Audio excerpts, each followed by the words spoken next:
The blood-red sun cast long shadows over the desert as Zara Adams ran, her bare feet tearing against the rocky terrain.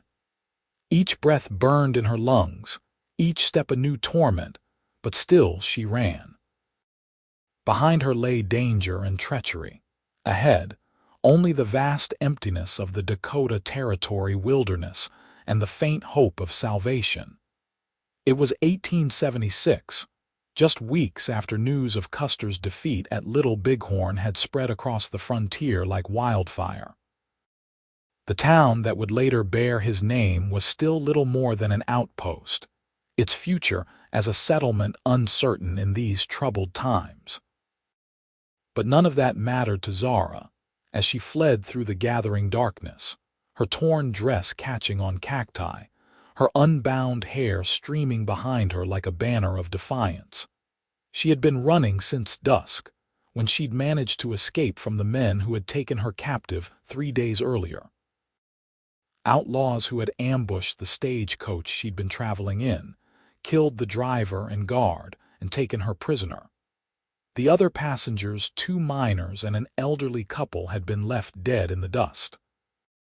Only Zara had been spared, for reasons that made her skin crawl and strengthened her resolve to escape or die trying.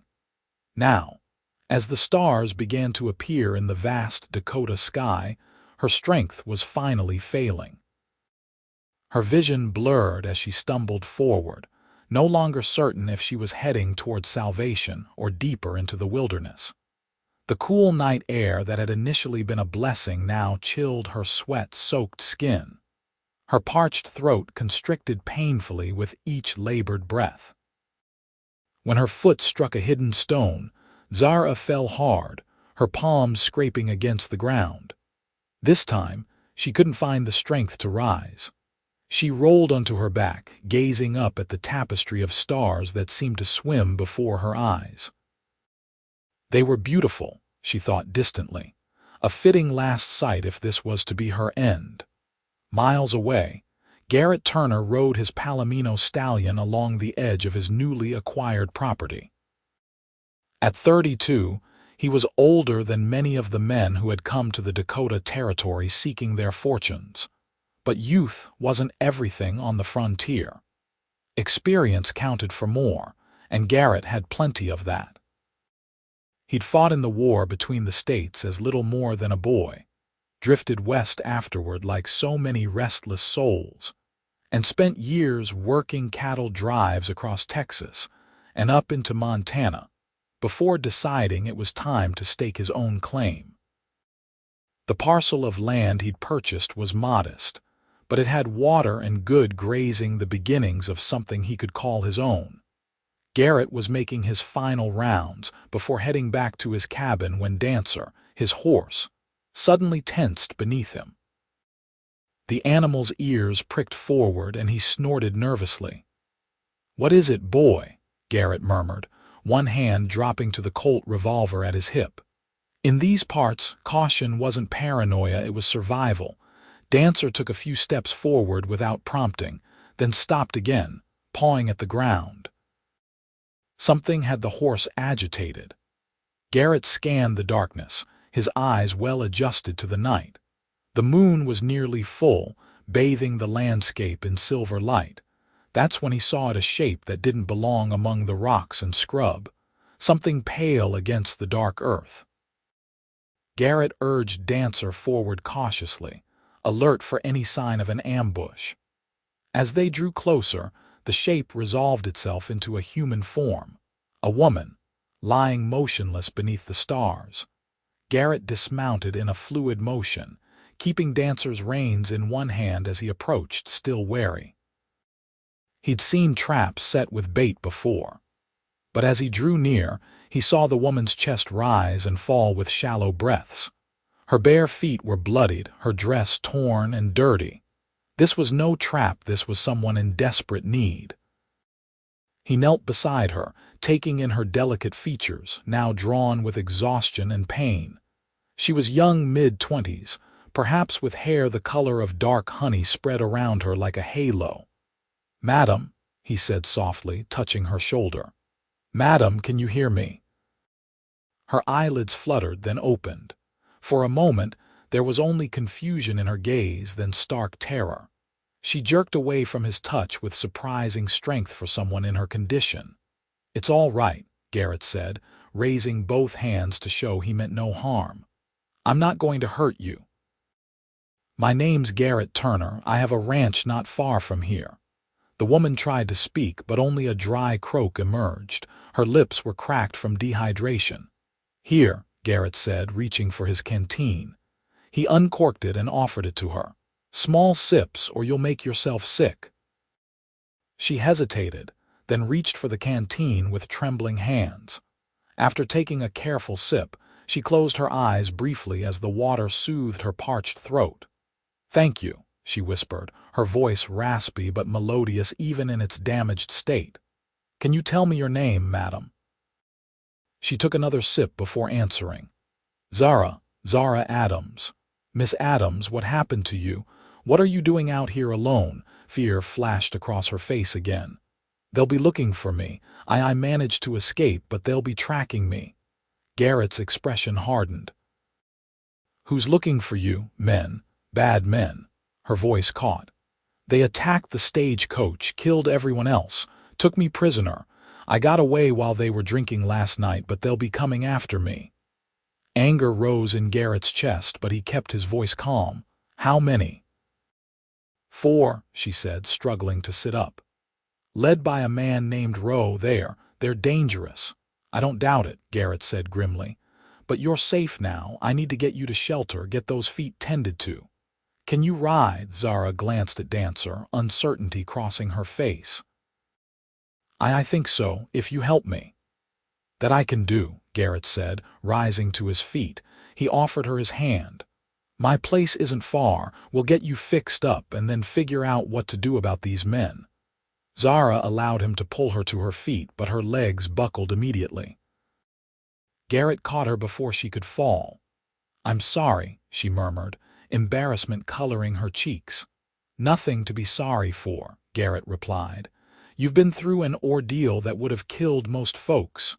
Without further discussion, he lifted her into his arms. She weighed almost nothing, he thought with concern, as he carried her to Dancer. The horse stood patiently as Garrett managed to get Zara securely in the saddle before mounting behind her. "Lean back against me if you need to," he told her. "It's not far." As they rode toward his cabin, Garrett couldn't help but notice the way she trembled against him. Whether from cold, fear, or exhaustion, he couldn't tell. Probably all three. What kind of animals would attack a stagecoach and take a woman prisoner? The answer was all too common in these lawless territories, but that didn't make it any less infuriating. One thing was certain. If these men were indeed tracking Zara, they'd have to go through him to get to her.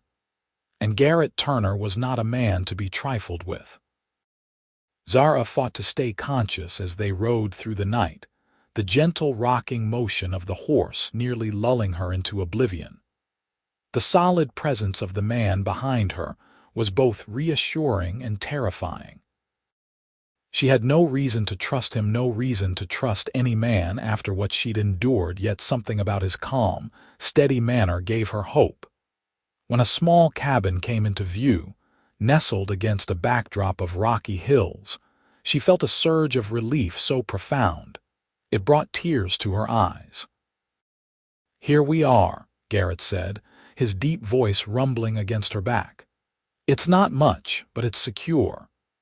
He helped her down from the horse with gentle hands, then scooped her up again when it became clear she still couldn't walk. The cabin door was unlatched, a testament to the isolation of his homestead, and he carried her inside, setting her down carefully on a simple wooden chair. Zara looked around, taking in the sparse but tidy interior. A stone fireplace dominated one wall, with a rough-hewn table and 2 chairs before it. A narrow bed occupied the corner, neatly made with a patchwork quilt. Shelves held provisions and a few books, an unexpected luxury in such a place. Garrett moved efficiently around the small space, lighting a lamp and stoking the banked fire until it blazed to life. The warmth reached across the room to touch Zara's chilled skin. "First things first," Garrett said, filling a basin with water from a bucket near the hearth. "Let's tend to those feet." He knelt before her with the basin, and Zara felt a flush of embarrassment. "You don't have to, with respect, miss. Someone does," he said firmly, "and there's no one else around for miles." She relented, too exhausted to argue. Garrett gently placed her feet in the warm water, and she couldn't suppress a small gasp as it stung the open wounds. "I'm sorry," he said, his eyes meeting hers with genuine concern. "It'll hurt less in a moment." True to his word, the initial sting subsided, replaced by blessed relief. As Garrett carefully cleaned the dirt and blood from her lacerated feet, Zara studied him more closely. He was handsome in a rugged way, with lines at the corners of his eyes that spoke of squinting into the sun and distance. His dark hair was shot through with premature silver at the temples, and a neatly trimmed beard covered his jaw. "How long were you out there?" he asked, breaking the silence. "I escaped last night," Zara replied. "I've been running since then. I hid during the day, but I knew I had to keep moving." "That's more than 24 hours, Garrett said, shaking his head in admiration. "Most folks wouldn't have made it half that long in this terrain, especially barefoot." "I didn't have a choice," she said simply. "No, I don't suppose you did." He finished cleaning her feet and reached for a small tin on a nearby shelf. "This is a salve I make from local plants. The Lakota taught me. It'll help with healing and keep infection at bay." As he applied the cool mixture to her wounds, Zara winced but didn't pull away. His touch was professional, almost clinical, which she appreciated. When he was done, he wrapped her feet in strips of clean cloth. "There," he said, rising to his feet. "That should help. Are you hungry? I've got some stew I can heat up." Zara's stomach rumbled at the mention of food, and she nodded gratefully. "Yes, please. I haven't eaten since I escaped." Garrett moved to the fireplace, where a cast iron pot hung from a hook. "It's just rabbit and whatever vegetables I had on hand, but it's filling." While he worked, Zara gathered her courage. "Mr. Turner, Garrett, please." "Garrett," she amended. I need to know what your intentions are." He paused in his task, turning to face her with a serious expression. "My intentions are to help you recover, protect you from the men who did this to you, and get you to safety, whatever that means to you." "And you expect nothing in return?" she asked, unable to keep the skepticism from her voice. Understanding dawned in his eyes, followed by a flash of anger that she somehow knew wasn't directed at her. "No, Miss Adams. I expect nothing in return except perhaps your trust, though I know that's asking a lot under the circumstances." Zara studied his face, searching for any sign of deceit.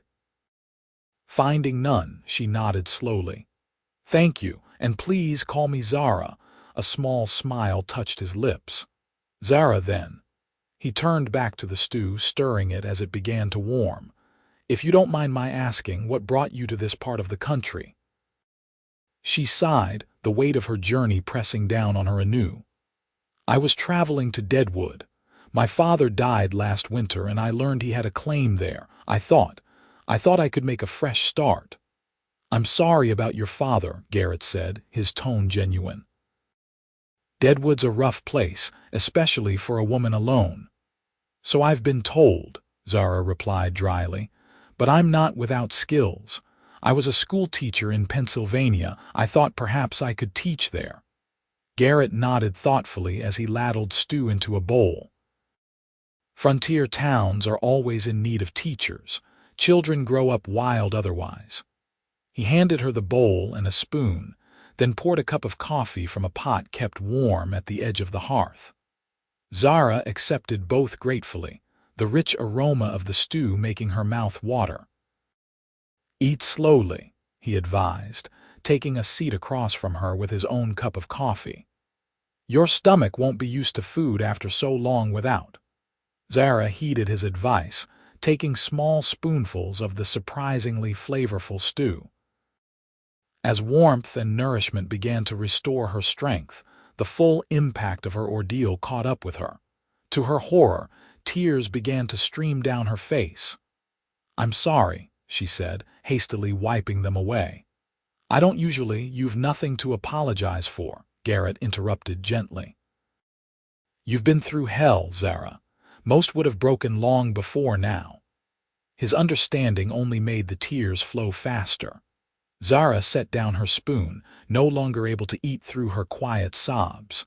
Without a word, Garrett rose and moved to a small trunk in the corner. He returned with a clean shirt, offering it to her. "It's not much, but it's dry and whole. You can change behind that screen," he said, indicating a folding wooden partition in the corner. "There's a washing basin there too if you'd like to clean up. I'll step outside to check on Dancer and give you some privacy." Zara took the shirt with murmured thanks. Once Garrett had closed the door behind him, she moved behind the screen, grateful for the small concession to modesty in this bachelor's cabin. She peeled off her ruined dress with trembling fingers, using the basin of water to wash away the desert's dust and the memories of rough hands. The shirt Garrett had given her was soft with washing, and though it hung to her knees and the sleeves fell past her hands, it was the cleanest, most comfortable thing she'd worn in days. She rolled up the sleeves and emerged from behind the screen, feeling somewhat restored despite her exhaustion. Garrett knocked before re-entering, his eyes asking permission even as he stepped inside. Seeing her in his shirt, clean and composed despite everything, something flickered in his gaze that he quickly masked. "I've made up the bed for you," he said, nodding toward the corner where fresh linens now covered the narrow cot. "You need rest. I'll keep watch." "But where will you sleep?" Zara asked, concerned despite her desperate need for rest. "I've spent plenty of nights in the chair by the fire," he assured her. "It won't be the first time, nor likely the last." Zara wanted to protest, but found she hadn't the strength. The promise of sleep was too enticing.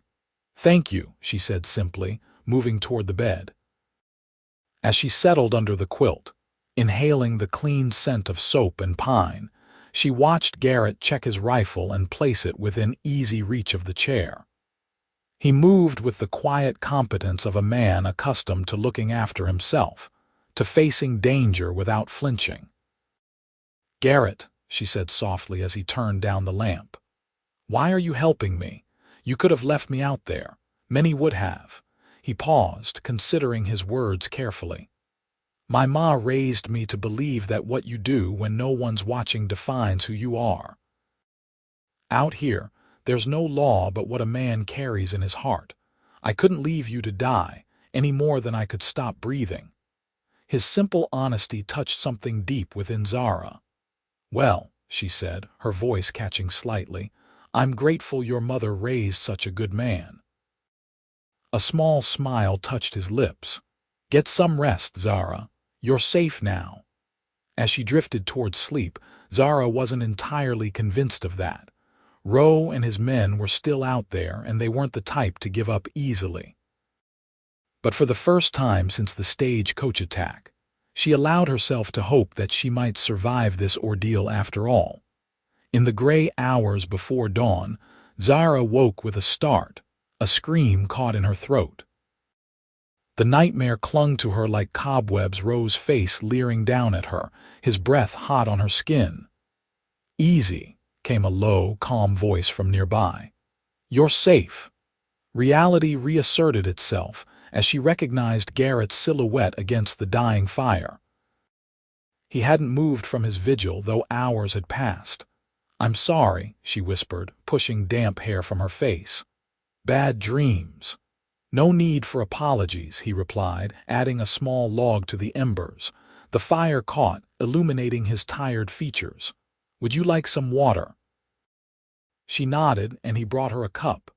Their fingers brushed as she took it, sending an unexpected tingle through her hand. Zara attributed it to nerves and exhaustion. "Did you sleep at all?" she asked after drinking deeply. "Enough," he said, though the shadows under his eyes suggested otherwise. "I'm used to keeping watch." Zara glanced toward the window, where pre-dawn light was just beginning to filter through. "What will happen now?" Garrett sat on the edge of the chair, elbows resting on his knees. "That depends partly on you. These men who took you, they'll be searching. We need to consider our options." "Options?" Zara echoed. "We could try to make it to the nearest town, that would be Custer, about 2 days' ride from here. There's a small garrison of soldiers there and a deputy sheriff, or we could head for my neighbor's place, the Hendersons. It's a full day's ride, but Daniel Henderson is a good man with grown sons. Safety in numbers." Zara considered this. "What do you think is best?"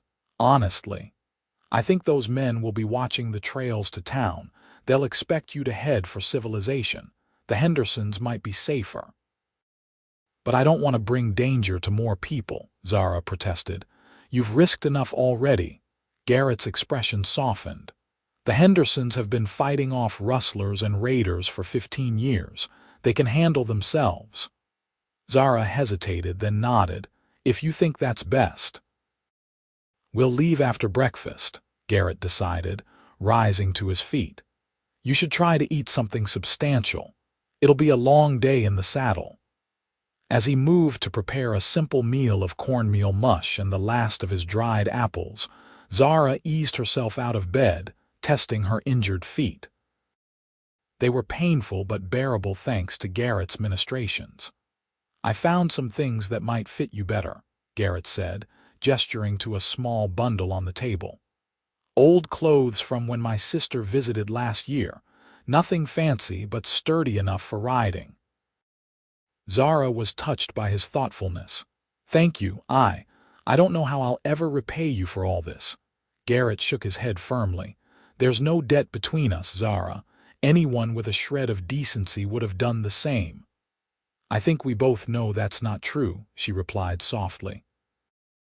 "Especially out here."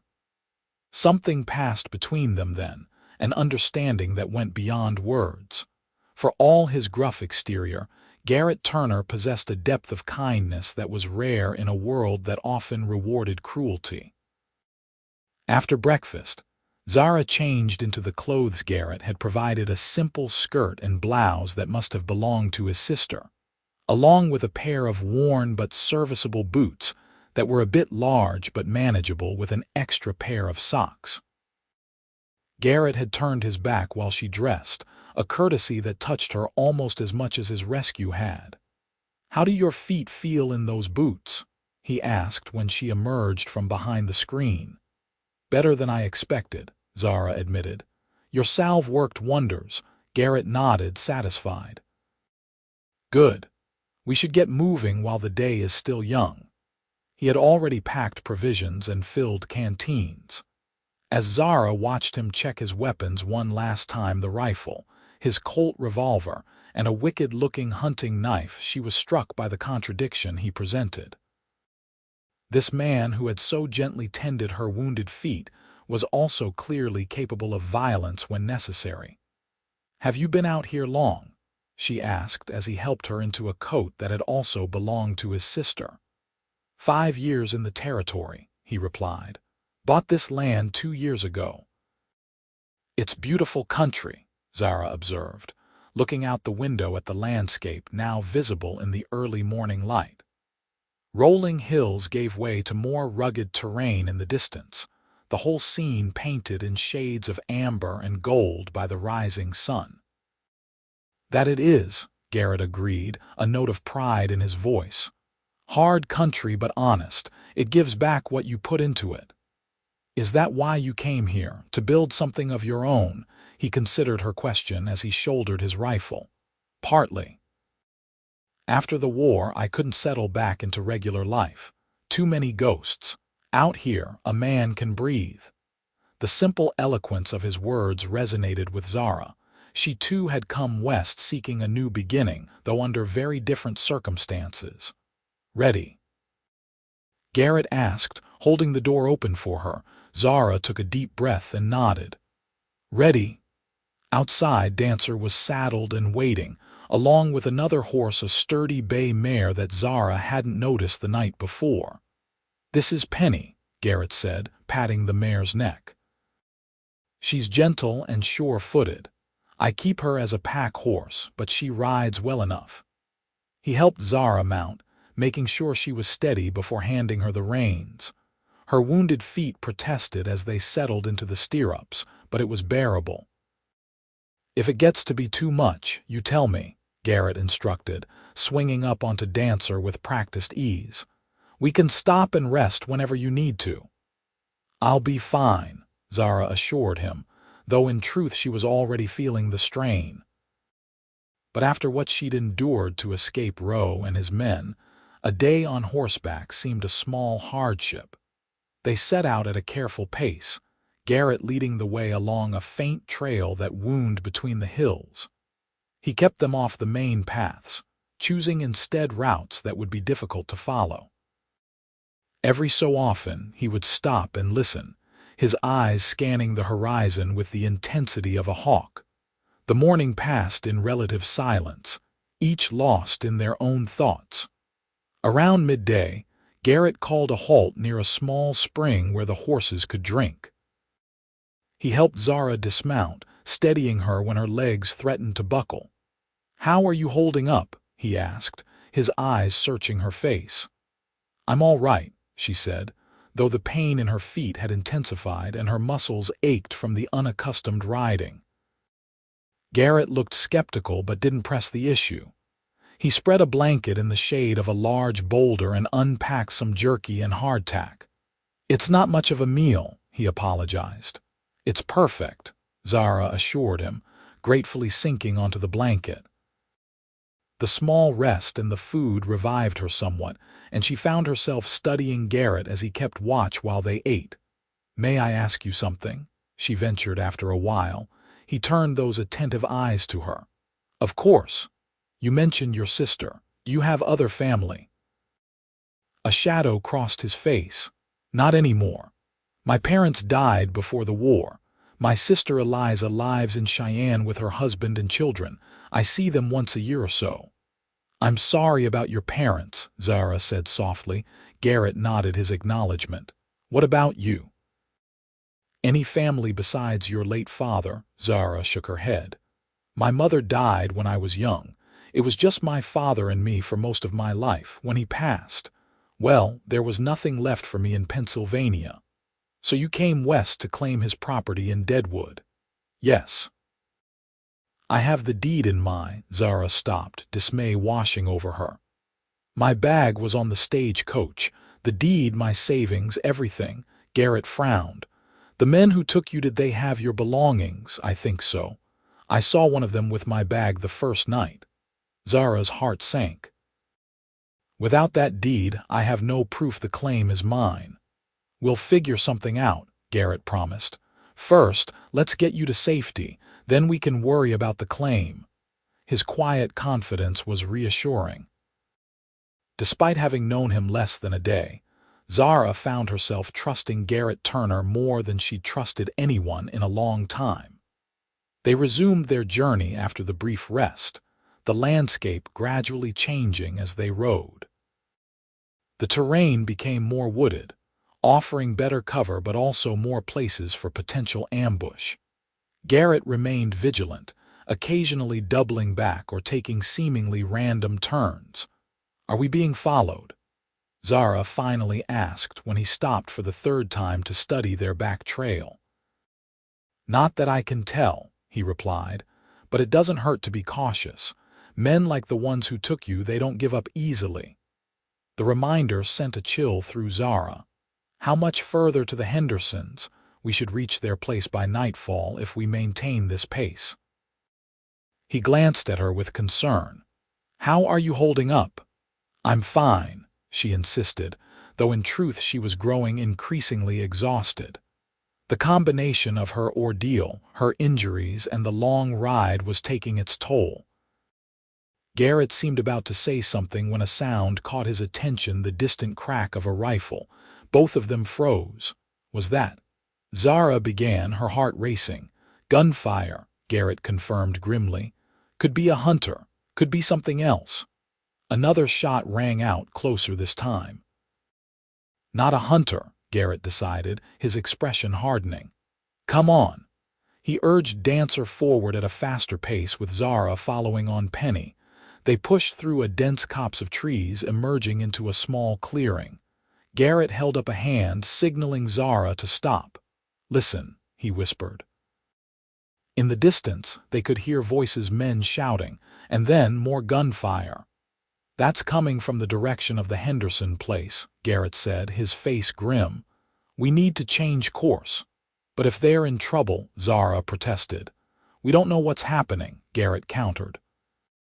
Could be a dispute with neighboring ranchers. Could be Indians. Or it could be the men looking for you who somehow got ahead of us. Either way, we can't risk riding into the middle of it. Zara knew he was right, but the thought of abandoning people who might need help didn't sit well with her. What will we do? Garrett considered their options. There's an old line shack about 3 miles east of here. Trappers used it years ago. We can hole up there tonight and reassess in the morning. With no better alternative, Zara nodded her agreement. Garrett led them on a new course, away from the gunfire but into increasingly rough terrain. The horses picked their way carefully over rocky ground, and Zara had to focus all her attention on staying in the saddle. By the time they reached the line shack, the sun was low in the sky, casting long shadows across the land.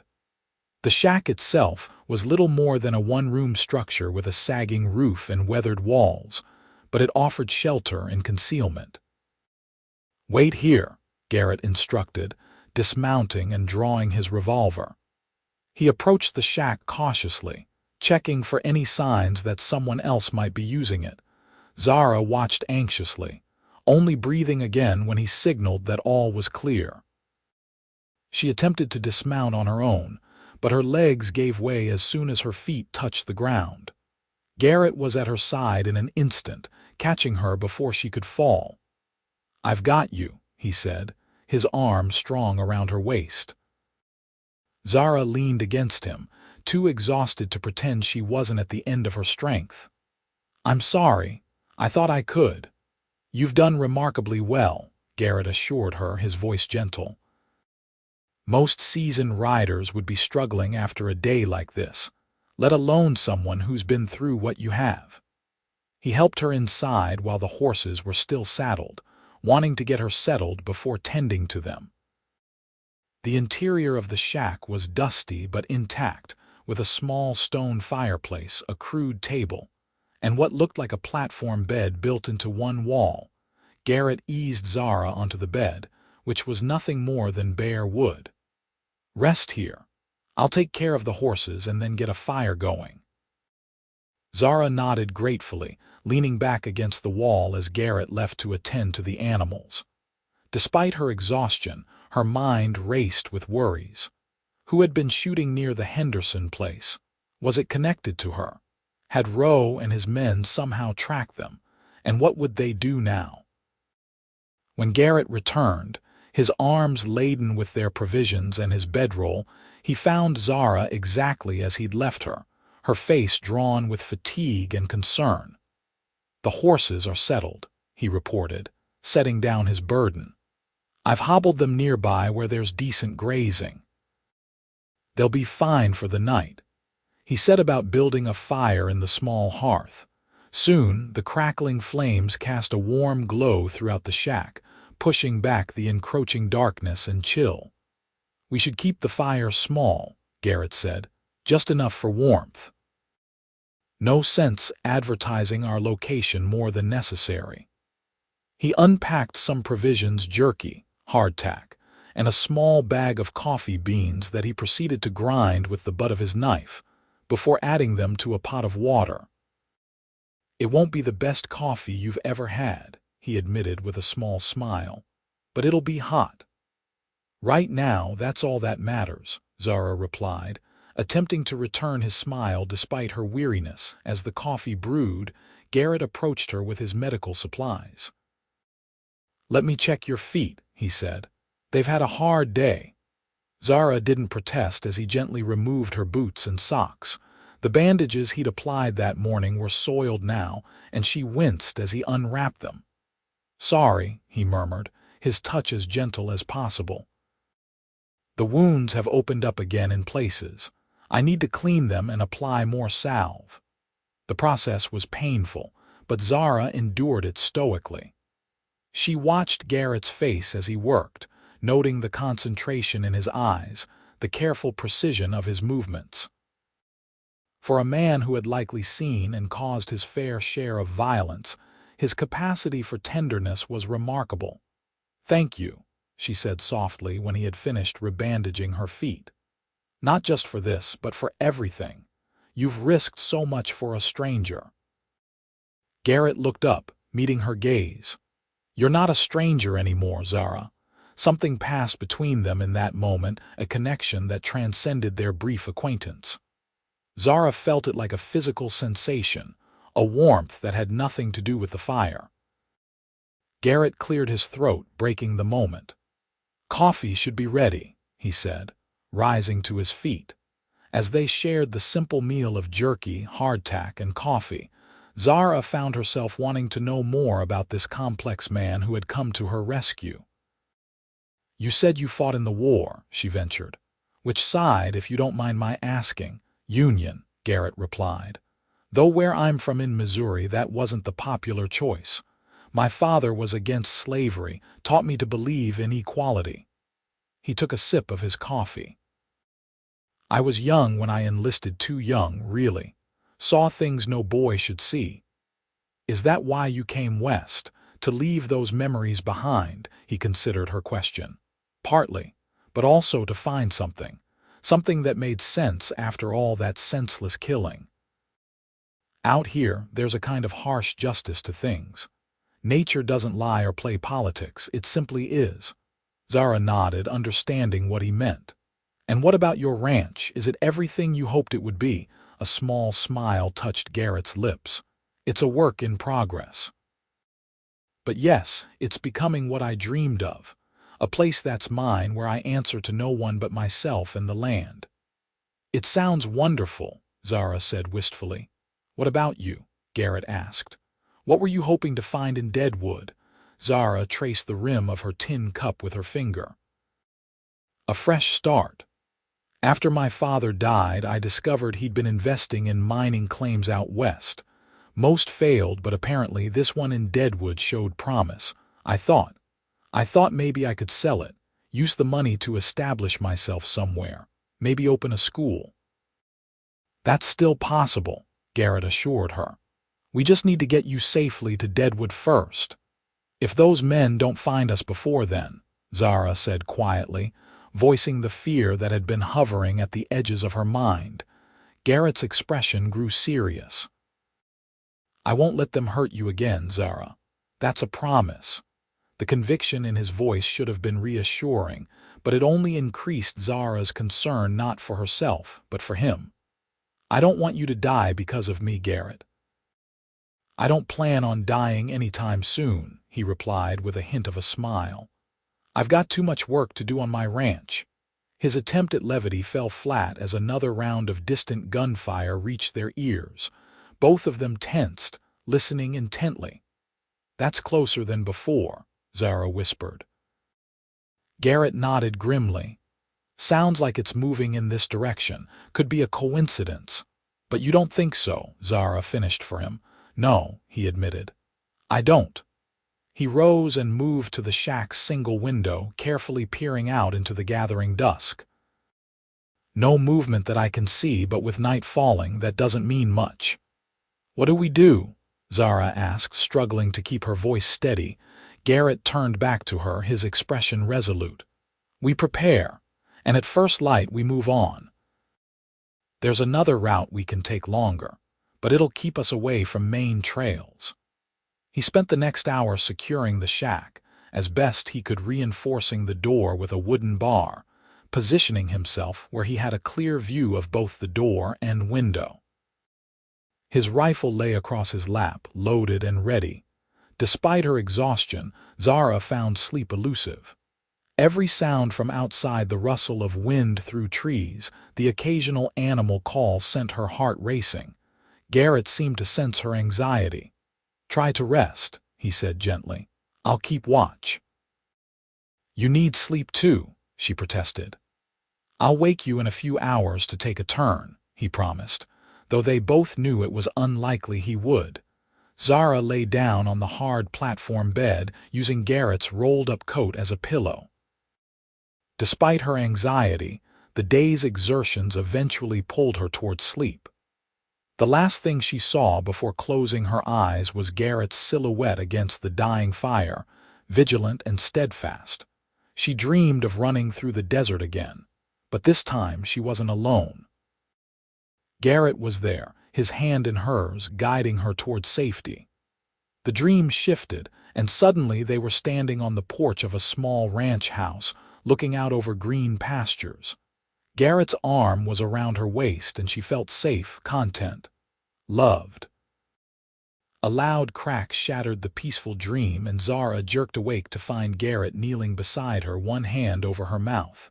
"Riders," he whispered, removing his hand once he was sure she wouldn't cry out. "4 of them, approaching from the west." Zara's blood ran cold. "Row." "Can't be sure, but it seems likely.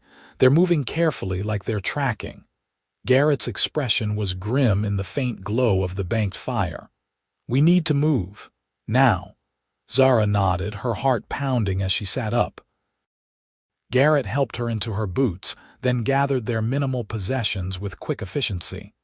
"The horses," she whispered, "already saddled. I did it while you were sleeping, just in case." He checked his revolver, ensuring it was fully loaded. "Stay close to me. If anything happens, you ride east as fast as you can. Don't stop for anything." "I won't leave you," Zara insisted. Garrett's expression softened momentarily.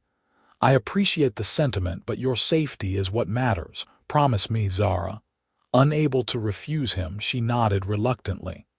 "I promise." Garrett eased the door open, checking that the coast was clear before motioning for her to follow. They moved silently toward the horses, which were tethered a short distance from the shack. The night was clear, stars blazing overhead, providing just enough light to see by. They had almost reached the horses when the sound of a rifle being cocked froze them in their tracks. "Well, well," came a drawling voice from the darkness. "Look what we have here, if it isn't the runaway bride herself." Zara's heart stuttered in her chest as Roe stepped into view, his rifle aimed squarely at Garrett. 3 more men emerged from the shadows, each armed and wearing expressions of cruel anticipation. "She's not your bride," Garrett said evenly, his hand hovering near his holstered revolver. "And she's under my protection now." Roe laughed, a harsh sound that set Zara's teeth on edge. "Is that so? Well, mister, I don't know who you are, but you're meddling in business that don't concern you. The lady and I have unfinished business." "The lady doesn't seem interested," Garrett replied, his voice deceptively calm. "I suggest you move on." Roe's expression hardened. "That's not how this works. See, me and the boys went to a lot of trouble to acquire this particular merchandise. And we don't take kindly to having our property stolen." "I am not your property," Zara said, finding her voice at last. It emerged stronger than she expected, bolstered by Garrett's presence beside her. "Fiery, ain't she?" Roe said to his companions, who chuckled appreciatively. "That's what I liked about her from the start. Going to be a pleasure breaking that spirit." "That's not going to happen," Garrett stated flatly. "Last chance to walk away, all of you." One of Roe's men, a stocky individual with a pockmarked face, spat on the ground. "There's 4 of us and 1 of you, mister. You ain't exactly in a position to be making demands." I can count, Garrett replied. Can you? Before anyone could react, Garrett's hand moved in a blur, drawing and firing his revolver. The pockmarked man dropped with a bullet in his chest, dead before he hit the ground. Chaos erupted. Zara dove for cover as gunshots split the night.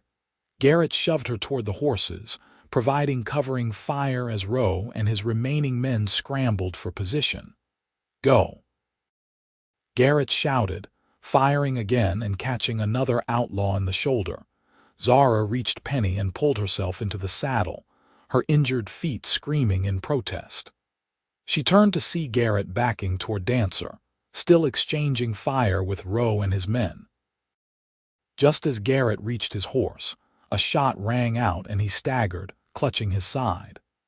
Zara screamed his name as he fell against Dancer's flank. With a surge of desperate courage, she urged Penny forward, positioning herself between Garrett and the outlaws.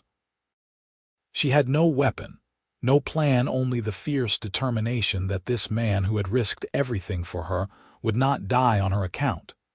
Garrett, get on your horse, she commanded, her voice steady despite her terror. To her relief, he pulled himself upright, gripping Dancer's saddle.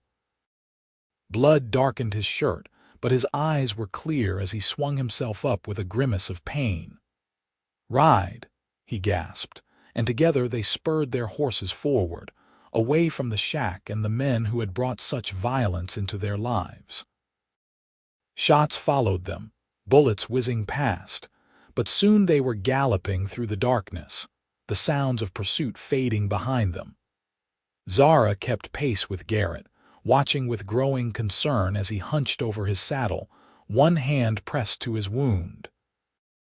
When they had put sufficient distance between themselves and Rowe's gang, Zara called out, "Garrett, we need to stop. You're wounded." He shook his head stubbornly. Not yet, not safe, but his strength was clearly failing. After another mile, he finally relented, guiding Dancer toward a secluded hollow where a small stream cut through the rocks. They dismounted Zara on her own power this time, adrenaline overriding her pain, while Garrett all but fell from his saddle. Zara was at his side instantly, helping him to a sitting position against a boulder. In the faint moonlight, she could see the dark stain spreading across his shirt. "Let me see," she insisted, gently pulling his hand away from the wound. Garrett didn't resist as she unbuttoned his shirt to examine the injury. The bullet had torn through his side, leaving an ugly furrow of torn flesh. It was bleeding freely, but didn't appear to have hit any vital organs. "It's not as bad as it could be," Zara told him, trying to sound more confident than she felt. "The bullet passed clean through." "Lucky me," Garrett said with a weak attempt at humor. Zara ripped strips from her petticoat to create bandages. "This is going to hurt," she warned before pressing the cloth firmly against both the entry and exit wounds. Garrett hissed in pain but didn't cry out. "You seem to know what you're doing," he observed through gritted teeth. "My father was a doctor," Zara explained as she worked. "I assisted him sometimes. Hold this in place while I prepare a proper bandage." As Garrett complied, Zara tore more strips from her petticoat and retrieved the salve from his saddlebags. She worked quickly, cleaning the wounds as best she could with water from the stream before applying the salve and binding the injuries tightly. "That should hold for now," she said when she was finished, "but you need proper medical attention." "We both do," Garrett replied, reaching out to touch her cheek with a gentle hand. "You're remarkable, Zara Adams." The simple gesture, coupled with the warmth in his eyes, sent a flutter through Zara's heart that had nothing to do with their dangerous situation. She caught his hand in hers, holding it against her face for a moment before reluctantly letting go. "We should keep moving," she said, rising to her feet. "They'll be looking for us." Garrett nodded, allowing her to help him stand. "There's a place not far from here, a cave I discovered while hunting last winter. It's well hidden. We can rest there until morning." With Zara's assistance, Garrett remounted Dancer, and they set off at a more measured pace. The night was eerily beautiful, the star-filled sky stretching endlessly above them, but neither could appreciate it fully, alert as they were to any sound that might indicate pursuit. The cave, when they reached it, was indeed well concealed, its entrance partially obscured by bushes and rock formations. Inside, it was dry and relatively spacious, extending back further than they could see in the darkness. Zara helped Garrett dismount and settle against the cave wall while she tended to the horses, bringing them inside far enough that they wouldn't be visible from outside. "We shouldn't risk a fire," Garrett said, his voice weaker than before. "Agreed," Zara replied, kneeling beside him to check his bandages. They were already soaked through with blood. "I need to change these." As she repeated the process of cleaning and bandaging his wounds, Zara found herself acutely aware of Garrett's gaze on her face, studying her with an intensity that made her cheeks warm despite the gravity of their situation. "Why didn't you run?" he asked suddenly. "Back at the shack. I told you to ride east if anything happened." Zara's hand stilled momentarily. "I couldn't leave you," she said simply. "You could have been killed. So could you?" She resumed her work, avoiding his eyes. "You risked your life for me when I was a stranger. Did you really think I would abandon you when you needed help?" A ghost of a smile touched Garrett's lips. "I'm beginning to think there's a lot more to you than meets the eye, Zara Adams." "I could say the same about you, Garrett Turner." She finished securing the fresh bandage and sat back on her heels. "How are you feeling?" "Like I've been shot," he replied dryly, then softened his tone. "But I'll live, thanks to you." They shared what remained of their provisions, a few strips of jerky and the last of the hardtack.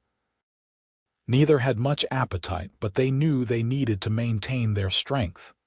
"What now?" Zara asked as they finished their meager meal. "Rowe and his men are still out there." Garrett considered this, his expression thoughtful despite his pain. "We have a few options. We could continue east, try to reach the Territorial Road. More traffic there, more chances for help. But also more chances of being seen," Zara pointed out. "True," Garrett acknowledged. "Alternatively, we could head north toward Deadwood. It's a longer journey, but it might be the last thing they'd expect. Or we could go to Custer after all," Zara suggested. "There's a military presence there, as you said." Garrett nodded slowly. "That might be our best bet. It's closer than Deadwood, and Rowe's type usually steers clear of soldiers." He shifted position, wincing as the movement pulled at his wound. "But we should wait until I'm stronger. A day, maybe two." Zara frowned with concern. "Will Rowe wait that long? He seems determined." "Men like Rowe are predators," Garrett said grimly. "They go after easy targets. Between my shooting 2 of his men and the possibility of military intervention, he might decide you're more trouble than you're worth." "I hope you're right," Zara said, though she wasn't convinced. There had been something in Rowe's eyes when he looked at her, an obsessive quality that suggested he wouldn't give up easily. Exhaustion was rapidly overtaking them both. Garrett insisted that Zara take his bedroll while he made do with his saddle as a pillow. Despite her protests, he was adamant. "You need rest more than I do," he insisted. "I'll take first watch." "You're wounded," Zara argued. "You need to conserve your strength." In the end, they compromised. Zara would rest first while Garrett kept watch for a few hours. Then they would switch. It wasn't ideal, but it was the best they could manage under the circumstances. As Zara settled onto the bedroll, she found herself studying Garrett's profile in the dim light filtering into the cave. Despite his injury and their precarious situation, he maintained an air of quiet strength that she found profoundly reassuring. "Garrett," she said softly. He turned to look at her. "Yes, thank you for everything. I don't know what would have happened if you hadn't found me." The corner of his mouth lifted in a small smile. "I'm just glad I was riding that part of my property that night." "Was it fate, do you think?" Zara asked, surprising herself with the question. Garrett considered this for a moment. "I'm not much for believing in fate, but I do think sometimes life puts us exactly where we need to be, even if we don't understand why at the time." His words resonated with Zara in a way she hadn't expected. "I think you might be right," she murmured, her eyelids growing heavy. "Wake me in a few hours." "I will," Garrett promised, though they both knew it was likely a lie. As Zara drifted toward sleep, she found herself thinking about the strange twist of events that had brought her to this place, with this man. If the stagecoach hadn't been attacked, if she hadn't escaped, if Garrett hadn't found her beneath the stars. Each link in the chain seemed both terrible and necessary, leading to this moment. Her last thought before sleep claimed her was a realization that should have frightened her, but instead brought a curious peace. She was falling in love with Garrett Turner. When Zara woke, sunlight was filtering into the cave and Garrett was slumped against the wall, his eyes closed in exhausted sleep. Despite his promise, he had let her rest through the night. She moved quietly to check on him, alarmed by the pallor of his skin. Pressing a gentle hand to his forehead, she found it hot to the touch. Fever had set in, not unexpected with a gunshot wound, but concerning nonetheless. Garrett's eyes fluttered open at her touch. "Morning," he said, his voice raspy. "You didn't wake me," Zara accused gently. "You needed the rest," he replied, attempting to sit up straighter and wincing at the movement. "And you needed someone to watch your back," she countered, checking his bandages. As she feared, the wound showed signs of infection, the skin around it red and inflamed. "How bad?" Garrett asked, reading her expression. "You have a fever," she told him honestly. "We need to clean the wound again and you need medicine. Real medicine, not just my father's basic training." Garrett nodded slowly. "There's a town about 15 miles east of here, small place called Rockford. They might have a doctor." 15 miles. Zara bit her lip, considering. "Can you ride that far?" "I don't have much choice, do I?" Garrett's attempt at a smile was more of a grimace. "Help me up. We should get moving before it gets too hot." Getting Garrett onto Dancer was a challenge, but they managed it together. Zara mounted Penny, and they set out from the cave, emerging into the bright morning light. The landscape looked different by day, less threatening, but also offering less cover. They rode at a steady pace, stopping frequently for Garrett to rest. His condition deteriorated as the day wore on, the fever sapping his strength. By midday, he was swaying in the saddle, his face sheened with sweat despite the cool spring air. "Garrett," Zara called, pulling up alongside him. "Let me ride with you. You can barely stay upright." He started to protest, then seemed to think better of it. "Might not be a bad idea," he admitted. They rearranged themselves, with Zara mounting behind Garrett on Dancer while Penny followed on a lead rope. Zara wrapped her arms around Garrett's waist, careful to avoid his wound, and took the reins. "Lean back against me if you need to," she instructed, echoing his words from their first ride together. As they continued east, Zara found herself praying as she hadn't since she was a child. "Please, God, let us reach Rockford in time. Let there be a doctor. Let Garrett live." The miles passed slowly, each one a victory against mounting odds. Garrett drifted in and out of consciousness, his body burning with fever against Zara's chest. She talked to him constantly, telling him about her childhood in Pennsylvania, her dreams of starting a school, anything to keep him anchored to the world. When the small settlement of Rockford finally came into view in the late afternoon, Zara nearly cried with relief. It wasn't much, a handful of buildings along a dusty main street, but to her eyes, it was salvation. She rode directly to what appeared to be the town's only saloon. knowing it would be the center of local activity. Several men lounging outside straightened as she approached, their expressions shifting from curiosity to concern as they took in Garrett's condition. "Help us, please," Zara called as she reined in Dancer. "This man has been shot. He needs a doctor." One of the men, older than the others with a silver-streaked beard, stepped forward. "Ain't got a proper doctor in Rockford, miss, but Martha Wilson used to be a nurse during the war. She might be able to help." "Please," Zara said, desperation edging her voice. "He's burning with fever." The man nodded, turning to one of his companions. "Jimmy, run and fetch Martha. Tell her it's urgent." As the younger man took off at a run, the older man approached Dancer. "Let's get him inside. I'm Tom Wilkes, by the way, own the saloon." With Tom's help and that of the other men, they managed to get Garrett off the horse and into the saloon. They laid him on a table that was hastily cleared of glasses and cards. "What happened to him?" Tom asked as Zara pressed a cool cloth to Garrett's forehead. She hesitated, unsure how much to reveal. "We were attacked by outlaws," she said finally. "They shot him when we tried to escape." Tom's eyes narrowed. "These outlaws have a name," a man called Rowe, Zara replied, "and his gang." Recognition flashed in Tom's eyes.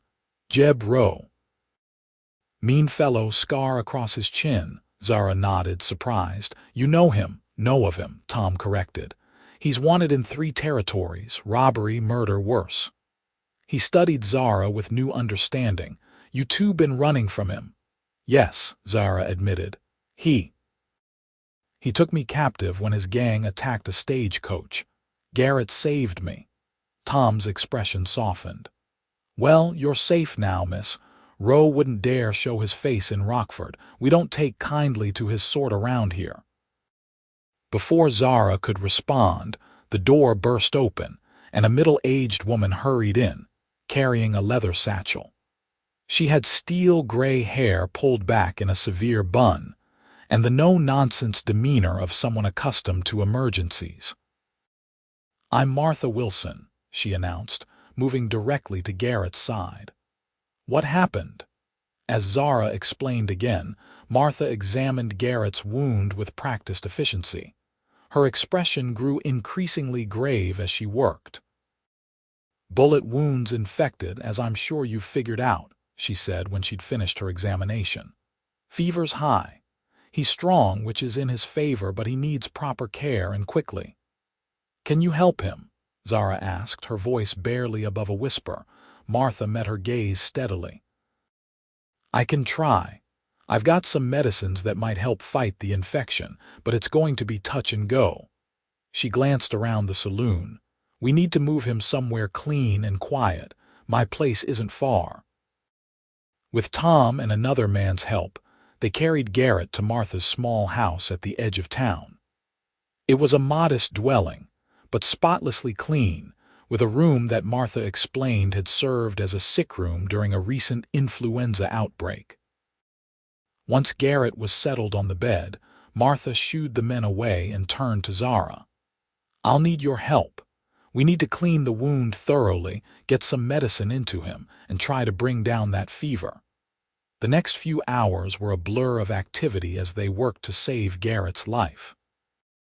Martha proved to be knowledgeable and resourceful, producing medicines and supplies that Zara hadn't expected to find in such a small settlement.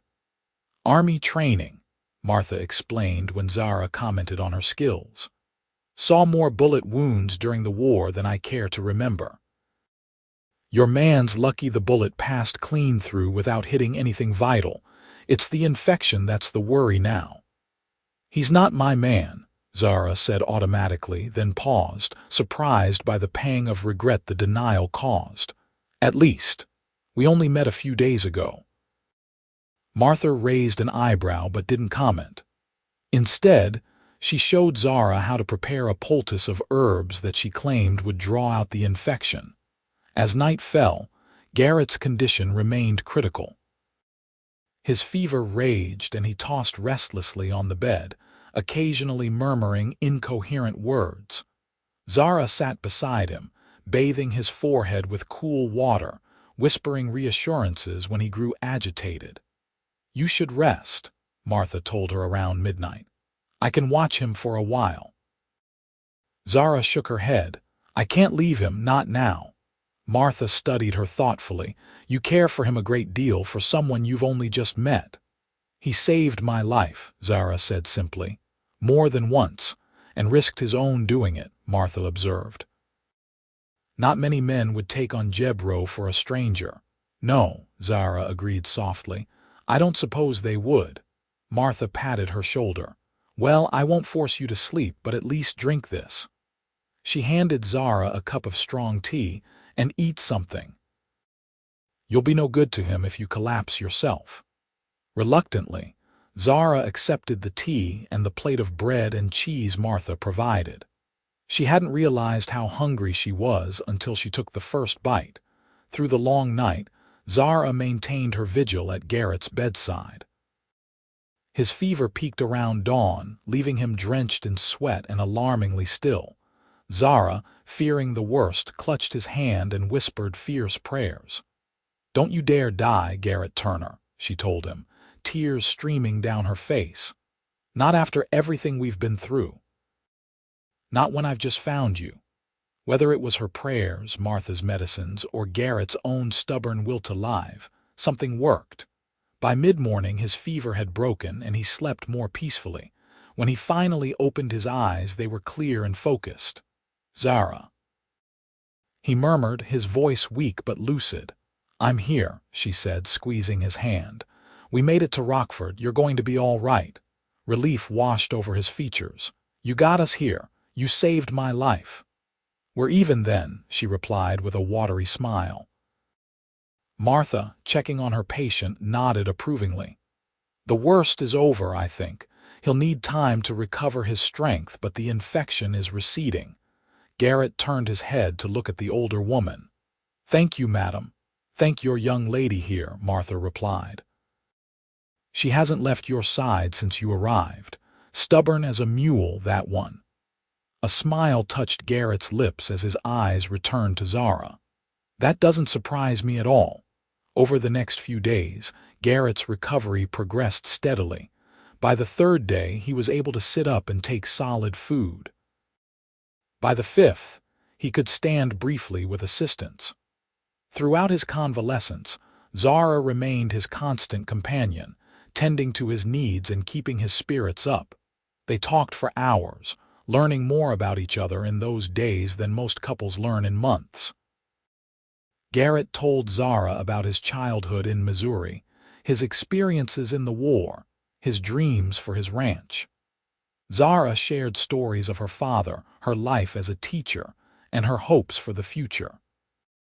Tom Wilkes visited regularly, bringing news from town and updates on their horses, which were being well cared for at the local livery.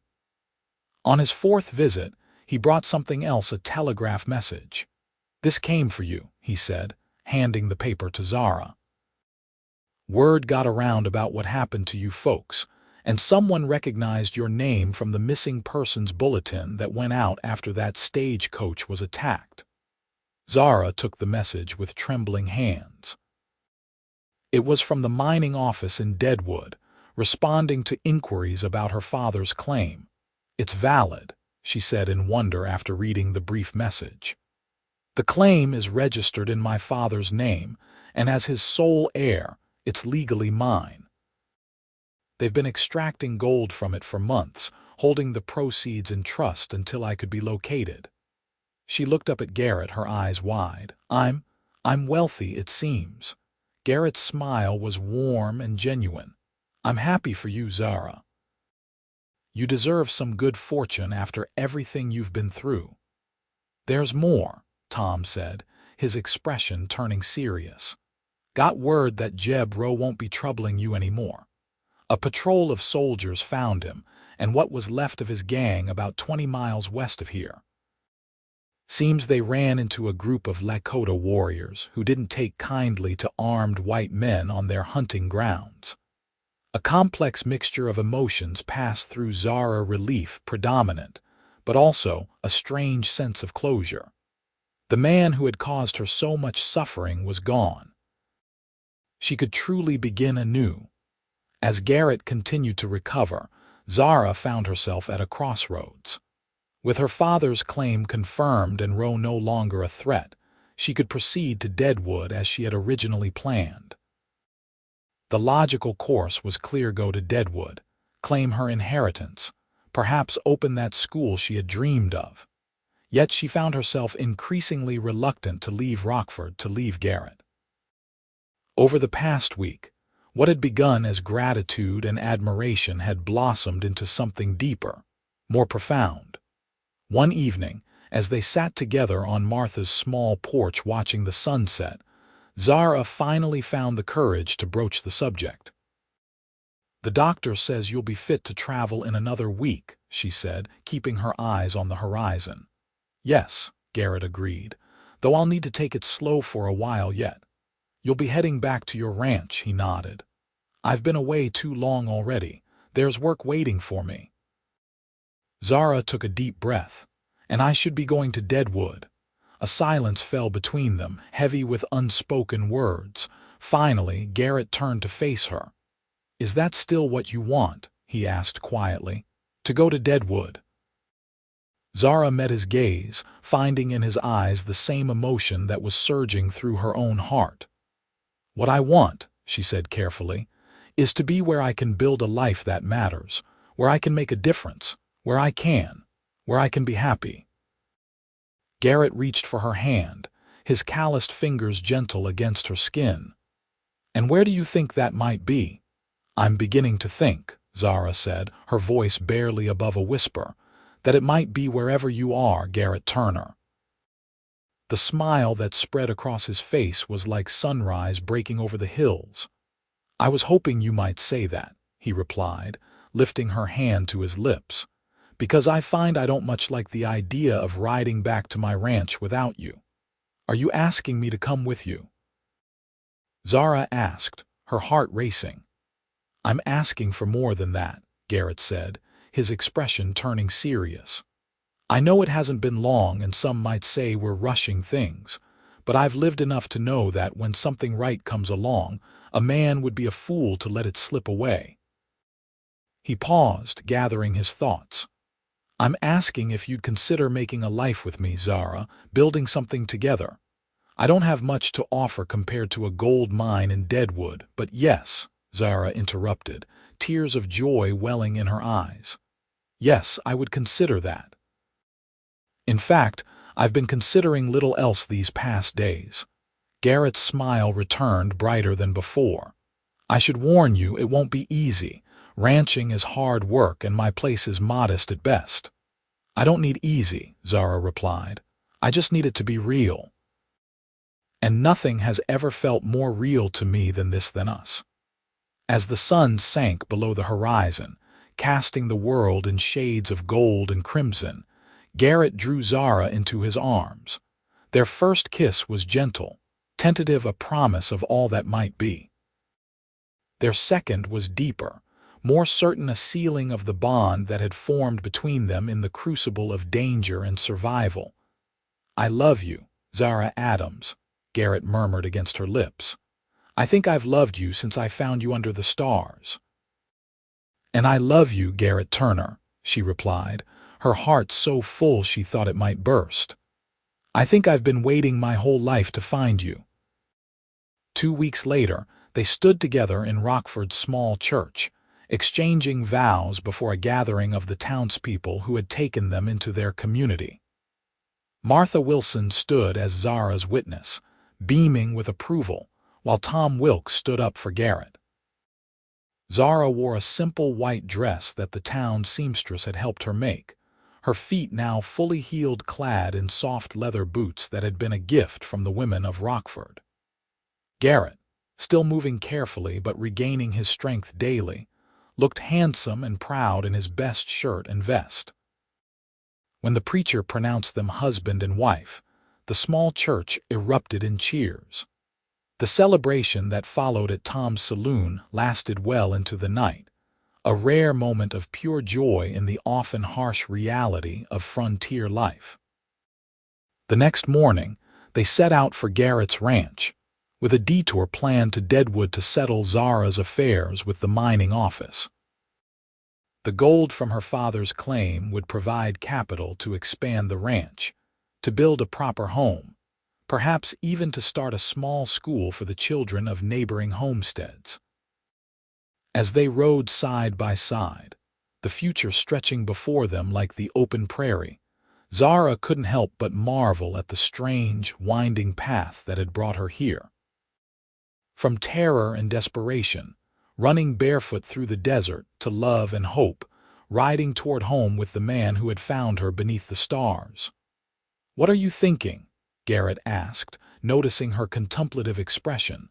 Zara smiled, reaching across to take his hand. "I was thinking about fate, actually, about how sometimes the worst moments of our lives can lead us to the best." Garrett nodded, understanding in his eyes. "If you hadn't been on that stagecoach, if you hadn't been checking your property that night, if you hadn't been strong enough to escape and keep running, we might never have found each other," Zara finished. "Well, Mrs. Turner," Garrett said, squeezing her hand, "I, for one, am mighty glad things worked out the way they did." "As am I, Mr. Turner," Zara replied, her heart full of gratitude and joy. "As am I." 5 years later, Zara stood on the porch of their ranch house, watching as Garrett taught their 4-year-old son, James, to ride his first pony. Their 2-year-old daughter, Eleanor, babbled happily in her arms, pointing excitedly at her brother's antics. The ranch had prospered beyond their expectations. The initial investment from Zara's inheritance had allowed them to purchase additional land, build a comfortable home, and establish one of the most successful cattle operations in the territory. Zara's school, which she ran 3 days a week in a small building near their home, now served a dozen children from surrounding homesteads. Their life wasn't without challenges: droughts, harsh winters, the occasional dispute with neighboring ranchers, but they faced each obstacle together, their bond only strengthening with time. As Garrett lifted James from the pony with a proud grin, Zara felt a familiar swell of love and gratitude. From the darkness of that night in the desert to the brightness of this day, what a journey it had been. "Mama, look," James called, running toward her with childish excitement. "I did it. I rode all by myself." "I saw, darling," Zara replied, kneeling to embrace him. "You were very brave." "Just like Papa," the boy said with certainty. "Yes," Zara agreed, looking up as Garrett approached. "Just like your Papa." Later that night, with the children asleep and the house quiet around them, Zara and Garrett sat together on the porch as had become their custom. The stars spread across the vast Dakota sky, a glittering tapestry that never failed to remind them of their beginnings. "You ever think about how different our lives might have been?" Zara asked, her head resting on Garrett's shoulder. "Sometimes," he admitted, his arm tightening around her. "But then I look at you, at our children, at everything we've built together, and I can't imagine wanting any other life than this one." Zara smiled, turning her face up to his. "Nor can I, though I could have done without the running barefoot through the desert part." Garrett laughed softly, pressing a kiss to her forehead. "I don't know. That part led me to you. I'd say it was worth it." "Perhaps you're right," Zara conceded. "Every step of the journey, even the painful ones, brought us here." As they sat together beneath the same stars that had witnessed their first meeting, Zara Adams Turner knew with absolute certainty that she had found her true home not in a place, but in the heart of the man beside her. The woman who had once run barefoot through the desert, desperate and alone, now stood firmly on solid ground, surrounded by love and possibility. And that, she thought as Garrett's lips met hers in a tender kiss, was worth every step of the journey.